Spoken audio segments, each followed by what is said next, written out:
பின்னாளிலே போட்டியிட்டு அம்மையப்பன் கால தொட்டு சுத்தி வந்து மாம்பழத்தை வாங்கிய சாமி. பின்னாளிலே வேல் முருகன் வள்ளியத்தன் காதலிச்ச கல்யாணம் தான் கட்டி வச்சு வாழ்த்திய சாமி.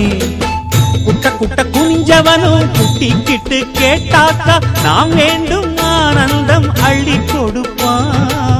உச்சத்தில வசந்தவனும் முக்கிகளை போட்டாக்கா மென்மேலும் முன்னேற பாதை வகுப்பான். மந்திரம் போலே மன்னவன் பேரை நித்தமும் சொன்னாலே உன் சந்ததி எல்லாம் நிம்மதி கொண்டு வாழ்ந்திடும் தன்னாலே. ஒரு சூடம் ஏத்தி சூரக்காய போட்டு ஒழுங்கடா. கணபதிம் திம் திம் திம் கணபதிம் திம் திம் திம் கணபதிம் கணபதிம் கணபதிம் திம் திம் திம். ஏ சாமி வருது வழிய விடுங்கடா. புது பாட்டு படிச்சு ஆடி குதிச்சு வேட்டு வெடி